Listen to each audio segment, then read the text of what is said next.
Hello there, everyone, and a very happy Monday to you. I hope you all enjoyed your weekend, and hopefully your work week is off to a great start. Well, some of us are seeing some rain right now here in Traverse City. I can hear it hitting the roof of our studio, but other folks, especially in the Upper Peninsula, are seeing a little more snow. But Joe, you mentioned earlier that by the end of the week, we all should be seeing snow. Yeah, and I think a week, especially 2 weeks from now, it's going to look a lot different out there. It's taken a while to get into that kind of that wintry feel, you know? Better late than never. Yes. But we are expecting that to kind of change here. Some snow, especially north tonight, as you just pointed out. It is snowing already up across the UP. Mm-hmm. And we'll see more of that through the week, especially next weekend. So we'll take a look at that, Maya. And a couple days away from Thanksgiving. Look at that forecast, too, a little later. All right. Thanks, Joe. And let's start off the night with a special report about housing, or rather the lack of housing. It's something that we talk about a whole lot here in northern Michigan. It seems like every community is struggling right now with housing, and especially affordable housing. And some community members say that short-term rentals or vacation rentals are actually making it harder for communities to have enough housing options. And our Allie Baxter went to 3 different communities to see how they are addressing the issue, and she has the full story. There needs to be something that we do about short-term rentals. It's a conversation almost every community in northern Michigan is having right now. Does something need to be done about short-term, vacation, or seasonal rentals? They certainly have an impact on our year-round housing stock. That's because Northwest Michigan has 26% of the state's vacation rentals. I think we're making great progress. I think there's still a long way to go. Every community's progress looks a little different than others. If you ask them, it's all about balance.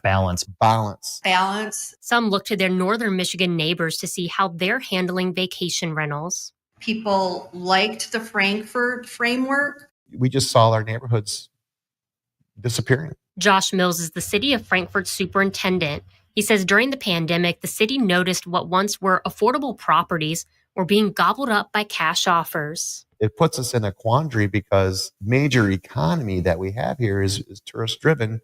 We have our most beautiful place in America. I am proud to announce it is Sleeping Bear Dunes. Everyone remembers when Good Morning America said we were the most beautiful place. That's had an impact on us. It's had a positive impact on us, and I think it's had a negative impact on us. Mills understood there needed to be an incentive to encourage property owners to support families living in the area year-round. So Frankfurt implemented a tax break for them. Our voices were heard in Lansing. If northern Michigan is a region of tourism, Traverse City is understood to be the epicenter of it. It's nice for people to have options because they have different needs and things like that. But yes, we do have a housing problem. Planning Director Sean Winter and his team have been working for the last few years on the city's master plan. Neighborhood feedback sessions confirm frustration that we heard. We have these large multifamily buildings that in the winter months are just dark. They're empty, they're not occupied, while people are struggling to find housing. And a lot of that is just so that they can be operated as short-term rentals. And it is true that some of those properties do go up for lease, but it's hard to lease a place from October to May when you need a place year-round. So it doesn't really help solve people's problems. The city's goal is to keep short-term rentals out of neighborhoods and only in commercial zone districts. But there's different types of commercial zoning, and only C1 and 2 have a 25% cap for short-term rentals. No cap on C3 and 4 properties means there's nothing stopping buildings from being completely made up of vacation rentals. And it's already happened. The apartments are called Trailside 45. Trailside 45 was marketed as an affordable housing option, but the building, which is in a commercial district with no limits, was sold in 2021, and its new owners flipped from rentals to condos. According to the city's website, there's 51 out of 74 units approved to operate as a vacation rental at Trailside 45. If we had in that district a cap for the percent of units, it may have kept a lot of those dwelling units online as long-term rentals. While most communities are balancing their short-term rentals, in Charlevoix, Chamber Director Sarah Van Horn says it's seasonal homes that hurt their housing stock more. Halloween, just a little bit ago, you're hard-pressed to find a street that has multiple houses ready to give out candy because a lot of them are dark. So you think of just those little community things and those special days for people that are hard to provide when you have such a seasonal environment. Van Horn says this isn't a new conversation. She has meeting minutes from 2002 talking about a housing crisis. Are there any conversations that they were having in 2002 that are the same conversations that we're having now in 2024? Yes, a lot of the same conversations have been happening, which can be frustrating. So Van Horn says she encourages people to reframe the conversation and put things in perspective. You worry about a traffic problem and, there might be increased traffic on a street if new housing goes there. But then if it doesn't go there, you might have increased traffic by having to drive an extra 45 minutes to find a hospital that can serve you. Because it's about thinking bigger than your own property. I want to go back to that type of community. Maybe that's a little corny. Maybe that's a little wishful thinking, but there's a lot to be said about having a stable community. In northern Michigan, Allie Baxter, UpNorthLive News. And Allie is joining us live now from our content center with more on her story. Hey, Allie.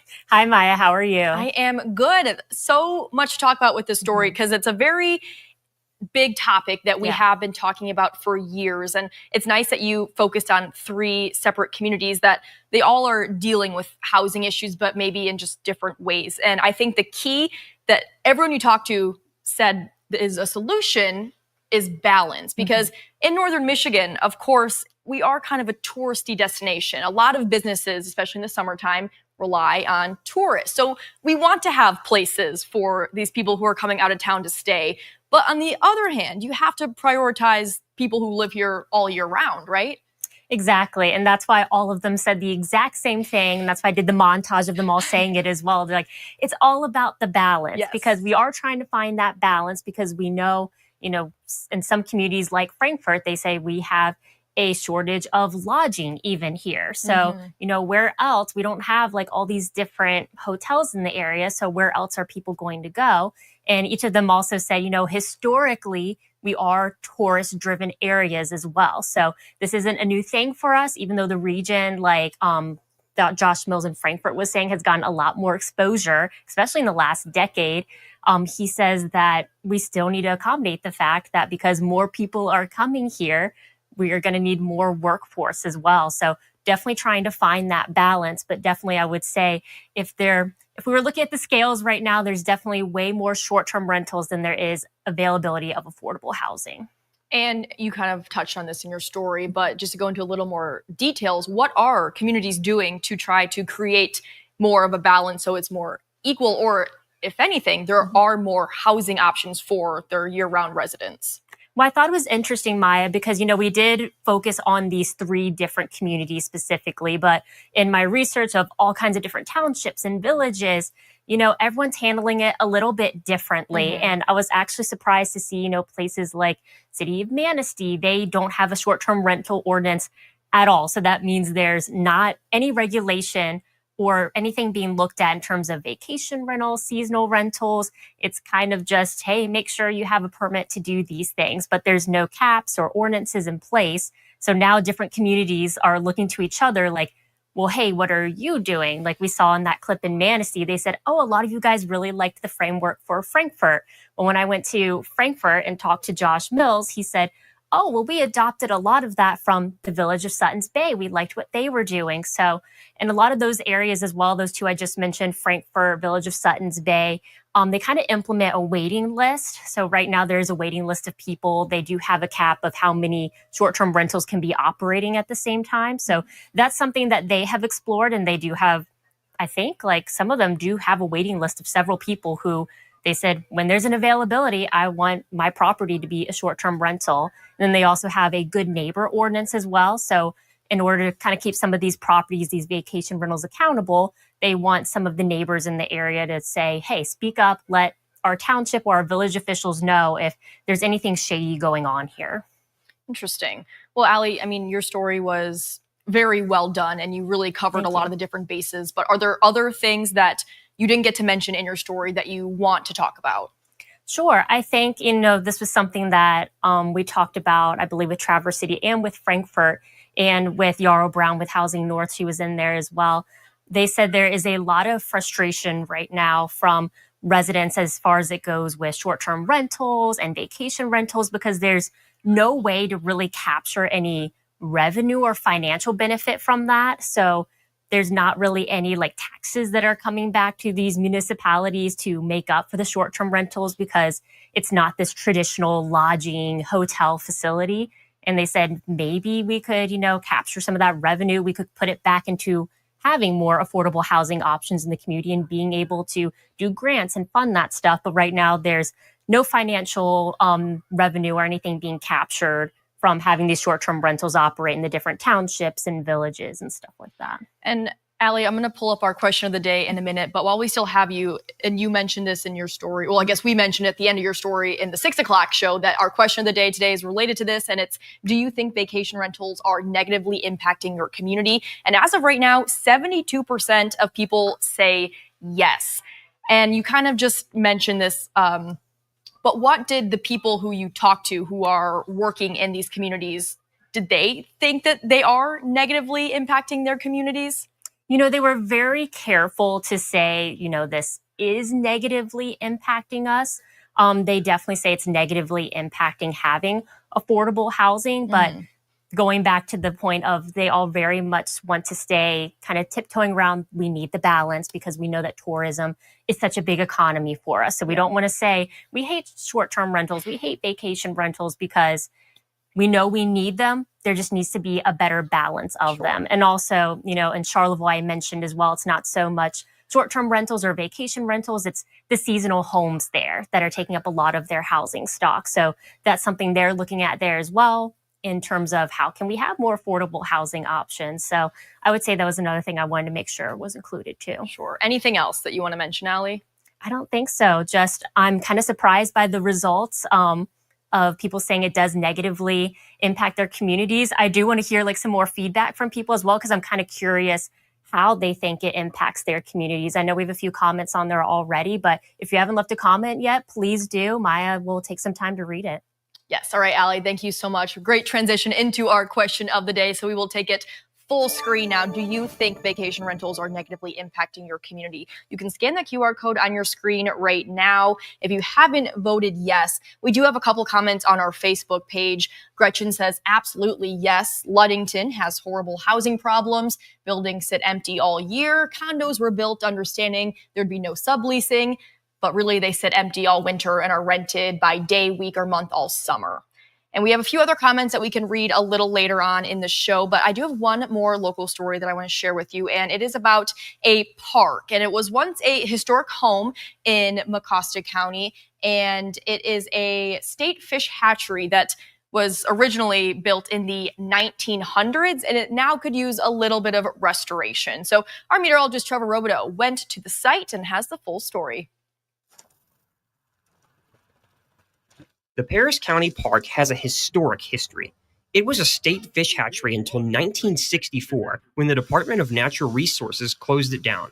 The beauty of the ponds and the fishery and the hatchery here started attracting people. And pretty soon, Paris had a lot of shops and restaurants and stores opening up, festivals. In fact, on the weekends, trains would bring as many as 6,000 people per day here. The Mecosta County Parks Commission acquired the land in 1973 and refurbished it into a park, reopening it to the public in 1976. Fast forward to 2024, and the park needs major upgrades. But the Park Commission doesn't have any tax base, like just a few park commissions in the state. So we've done some Band-Aid repairs here and there. But over the years, it's 143 years old. It's crumbling. And we just don't have the money right now to fix it. And that left the Park Commission with the difficult choice to close down the area to the public. There's a lot of maintenance that needs to be done to the ponds, and the Park Commission has tried a lot of different avenues in order to raise those funds. In the past, we've gone for different millages. We've applied for different grants. Unfortunately, none of that had panned out to date. So the conversation went back to the Park Commission of where do we go from here? So the Save the Ponds Committee was created independently from the Park Commission in an attempt to raise money and awareness. Our committee is made up of all volunteers. These people work tirelessly. It's incredible. And, we started off just asking each other questions. Who do we know that can help us to establish this and get some kind of a structure to this committee. The committee held a kickoff for their fundraiser this past Friday and are hoping to raise enough money and awareness to restore it to its old glory. There's a lot of history locally. There's a lot of tourism that was really driving this area, the shops, the restaurants, and the things that were associated with those tourists coming in. And hopefully if the ponds are restored, that'll spur that business back and the tourists back as well. Reporting from Mecosta County, I'm Trevor Robideau, UpNorthLive News. And we're going to take a quick commercial break, but Joe will have much more on your forecast for the rest of the week in just a few minutes. I'm Jada Johnson from Big Boys TV, and the Fish and Game Report is sponsored by Johnson's Propane.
With Thanksgiving just a few days away, I'm sure a lot of us will be traveling at some point this week. So, Joe, how does the rest of the week look weather-wise?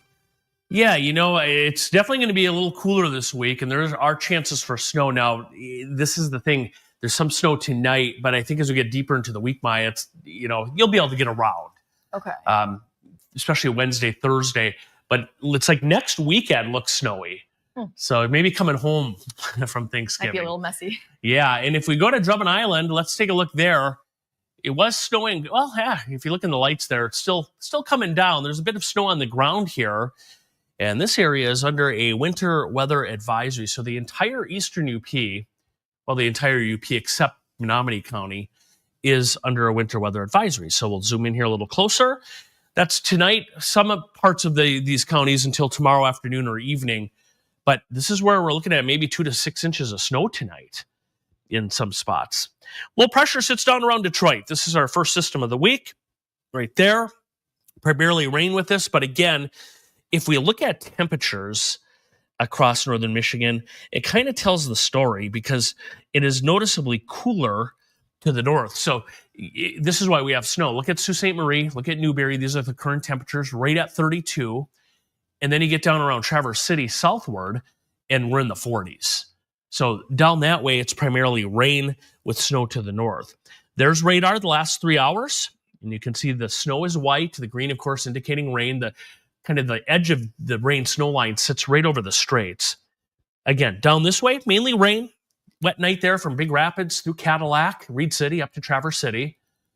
Here's a little snow's trying to mix in north of Gaylord. And then we'll head even further north into the UP, and that's where we have all snow currently. So here's a look at Stormcast. We'll take you through the next couple days here. Snow tonight north, and then tomorrow, this is going to switch to lake effect snow, maybe a little rain mixing in, and we'll have these bands of lake effect snow. If you're south of Cadillac, you're not going to get a whole lot out of this. But north of Grayling, especially north of Gaylord, you see those bands of snow continuing in some spots right there. That'll continue all the way into Wednesday, which of course is a busy travel day. We'll run the snow out over the next couple of days, and the higher totals there. Look at Sault Ste. Marie along Whitefish Bay. That's where that heavier snow is expected to fall moving forward, and that's through Wednesday morning between now and then. Here's our extended forecast. It's pretty straightforward. We do analyze each day when we put this together, but every day pretty much has snow in the forecast coming up here and a little more feel of winter as we move forward here. Well, it's about time. Yeah, we're at Thanksgiving. You're right. Thank you, Joe. And we're going to take another quick break. But Sports Director Harrison Beebe will have a recap of a busy weekend for 3 area high school teams coming up next.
It is opening night of the high school boys basketball season. So while we're out catching a couple games, here's a recap of what you might have missed over the weekend in a busy championship Saturday for high school sports.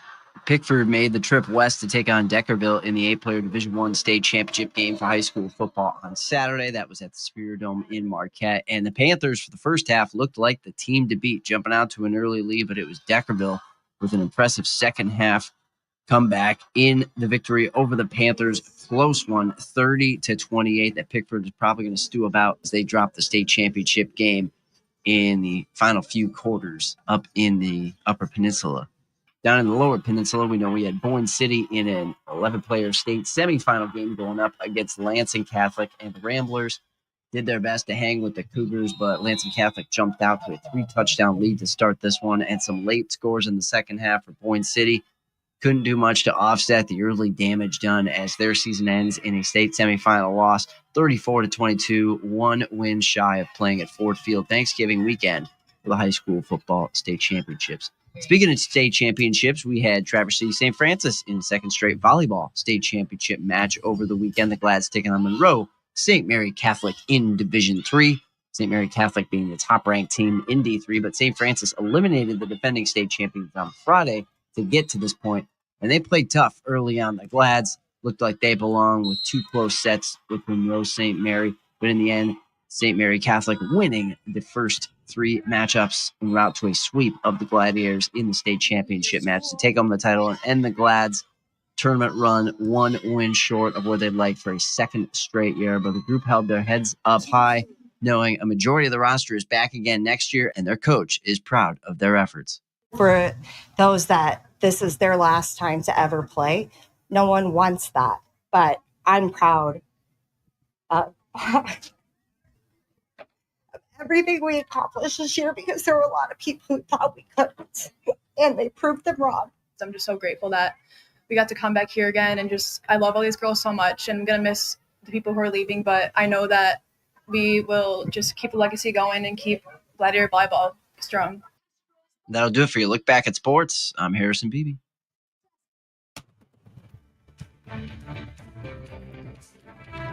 Salon services are furnished by Epiphany Advanced Academy in East Acme.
We have 302 votes on our question of the day. Do you think vacation rentals are negatively impacting your community? 72% of voters say yes. You can go to our Up North Live Facebook page to leave a comment on your thoughts on this question, but that'll do it for Up North Live Unscripted on this Monday evening. Thanks for joining us. We hope to see you back here tonight at 11 o'clock.